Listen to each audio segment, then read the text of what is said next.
New York Times একটা বিশ্লেষণ করেছে যে ট্রাম্প সি কারোর সঙ্গে সম্পর্ক টিকলো না, একলা চলবেন মোদি।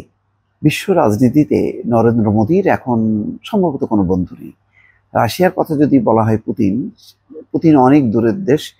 আহ, এই অঞ্চলে ভারতের কর্তৃত্ব নেতৃত্ব স্থাপনের ক্ষেত্রে দুটি শক্তি গুরুত্বপূর্ণ, একটা হচ্ছে চীন আর একটা হচ্ছে মার্কিন যুক্তরাষ্ট্র। এখন মার্কিন যুক্তরাষ্ট্র বরাবর চীনের কাউন্টারে ভারতকে শক্তিশালী করতে চায়, যাতে চীন এই অঞ্চলে প্রভাব বিস্তার না করতে পারে। সেই চীনের সঙ্গে এখন অম্লমধুর একটা সম্পর্ক গড়ার চেষ্টা করছে, কারণ ডোনাল্ড ট্রাম্প বেকায়দায় ফেলেছে। 50% শুল্ক আরোপ করে রীতিমতো বিনিয়োগ বাণিজ্য ধ্বংসের উপক্রম করেছে। এমন এক পরিস্থিতিতে আসলে কি করবেন মোদি, তার একটা বিশ্লেষণ। সেটা বলা হচ্ছে যে নরেন্দ্র মোদি 2014 সালে চীনের প্রেসিডেন্ট শি জিনপিংকে স্বাগত জানাতে লাল গালিচা বিছিয়ে দিয়েছিলেন। নিজের দেশে চীনা নেতাদের সঙ্গে নদীর তীরে দোলনায় বসে গল্প করেছিলেন, এই আশায় যে চীনের মতো ভারতও একদিন অর্থনৈতিক সমৃদ্ধি অর্জন করবে। কিন্তু মোদি জিনপিং এর সেই দোলনা ঝুলনের পরপরই সীমান্তে ভারত এবং চীনের সেনাদের মধ্যে ভয়ঙ্কর উত্তেজনা দেখা দেয়, সংঘাত হয়েছিল। সেই সংঘাতে বহু ভারতীয় সৈন্য নিহত হয়, অল্প কিছু হতাহত হয় চীনের। সেই সংঘাতের সময় চীন ভারতের অনেকখানি ভূমি দখল করে নিয়েছিল। লাদাখে নিশ্চয়ই দর্শক মনে আছে, সেই ভূমির উপর নিয়ন্ত্রণ কিন্তু এখনো আছে। বরং হিমাচলকে দাবি করছে চীন, বলছে যে এটা চীনের অংশ। ফলে পরিস্থিতি একেবারেই বেকায়দায় পড়ে নরেন্দ্র মোদী। এই ঘটনা মোদীকে বিব্রত করে এবং হিমালয় অঞ্চলের উচ্চভূমিতে কয়েক বছর ধরে হাজার হাজার ভারতীয় সেনা মোতায়েন রাখতে বাধ্য হয়, যেটা ভারতের অর্থনীতির উপর একটা চাপ তৈরি করে। ওই ঘটনার পর মোদী যুক্তরাষ্ট্রের দিকে ঝুঁকলেন। শীতল যুদ্ধের পর যুক্তরাষ্ট্রের সঙ্গে ধীরে ধীরে উষ্ণ সম্পর্ক হতে থাকা সম্পর্ককে দ্রুত এগিয়ে নিতে মোদী নিজের রাজনৈতিক পুঁজি খরচ করলেন। ট্রাম্পের প্রথম মেয়াদেই তার সঙ্গে মোদীর এমন সম্পর্ক গড়ে উঠল যে তিনি প্রোটোকল ভেঙে হিউস্টনের স্টেডিয়ামে ভরা জনসমাবেশে দাঁড়িয়ে ট্রাম্পের দ্বিতীয় মেয়াদের জন্য ভারতীয় মার্কিন ভোটারদের কাছে ভোট চেয়ে বসলেন, যেটা একেবারেই কূটনীতিক রীতিনীতির বাইরে। কিন্তু তারপরও রক্ষা হয়নি। সেবার ট্রাম্প হেরে যাওয়ার পর জো বাইডেন আসেন। জো বাইডেন প্রশাসন দলীয় রাজনীতিকে উপেক্ষা করে যুক্তরাষ্ট্র ভারত সম্পর্ককে চীনের বিরুদ্ধে শক্তিশালী অংশীদারি হিসাবে আরো সম্প্রসারণ করতে লাগলো।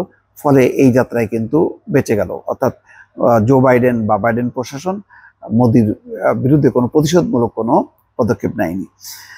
মোদি এক যৌথ অধিবেশনে বলেছিলেন AI মানে আমেরিকা অ্যান্ড ইন্ডিয়া। কিন্তু হঠাৎ ট্রাম্পের দ্বিতীয় মেয়াদে এসে মোদির জন্য একটা বিব্রতকর পরিস্থিতি তৈরি হলো। ট্রাম্প ভারতকে নিশানা করে, ভারতকে লক্ষ্য করে 50% শুল্ক আরোপ করলো, যার মধ্যে 25% হচ্ছে জরিমানা শুল্ক। কেন? রাশিয়া কাছ থেকে ভারত সস্তায় তেল কেনে এবং সেই তেল সে দিয়ে ব্যবসা করে। এই কারণে রীতিমতো একটা শুল্ক যুদ্ধ করলেন ট্রাম্প। এতে বিব্রতকর অবস্থার মধ্যে পড়লো। ট্রাম্প ভারতের অর্থনীতিকে মৃত বলে আখ্যা দিয়েছেন এবং তিনি বলেছেন যে এখন আজকে কিছুক্ষণ আগে দেখলাম আরেকটা খবর যে আরো নাকি খেলা বাকি আছে ভারতের বিরুদ্ধে।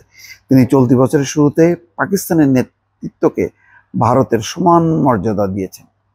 ট্রাম্প সমান মর্যাদা দিয়েছেন এবং ভারতকে বলেছেন পাকিস্তানের কাছ থেকে তেল কিনতে, কারণ সেখানে তেল অনুসন্ধানে পাকিস্তান আমেরিকা যৌথ উদ্যোগ বা বিনিয়োগ চুক্তি সম্পাদিত হয়েছে। এটা ভারতের জন্য আরো বিব্রতকর অবস্থা। শুধু তাই না, যখন নাকি যুদ্ধ বেঁধে যায় তখন ট্রাম্প মধ্যস্থতা করেছে, অর্থাৎ এবং বলেছে যে কাশ্মীর সমস্যা নিয়ে আলোচনা তিনি করবেন, সংকট সমাধান করবেন। যেটা কখনোই ভারতের নীতি হলো যে তৃতীয় কোনো দেশের বা অন্য কোনো দেশের হস্তক্ষেপ অন্তত কাশ্মীর ইস্যুতে ভারত বরদাস্ত করবে না।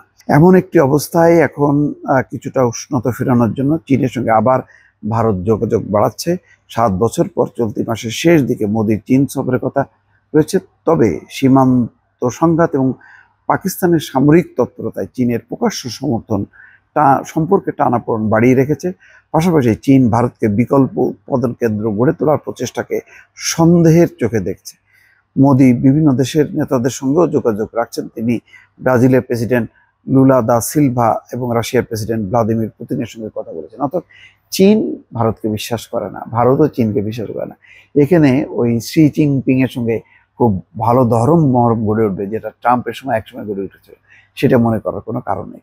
ফলে সব মিলিয়ে অন্তত বিশ্ব রাজনীতিতে খুবই বেকায়দায় আছে নরেন্দ্র মোদী। একেবারেই একা হয়ে গেছেন এমন একটা পরিস্থিতি। শেষ পর্যন্ত আভ্যন্তরীণভাবেও এখন নরেন্দ্র মোদী চ্যালেঞ্জের মুখে পড়ছেন, যেটা আগামী দিনে বিজেপি বা মোদী ক্ষমতায় আসবেন কিনা যথেষ্ট পরিমাণ সন্দেহ তৈরি হয়েছে। অবশ্য বিহারের রাজ্যসভার নির্বাচন আছে, সেই নির্বাচনটাও বোঝা যাবে যে তার মুখ কোন দিকে নিচ্ছে। ভালো থাকবেন, আল্লাহ হাফেজ।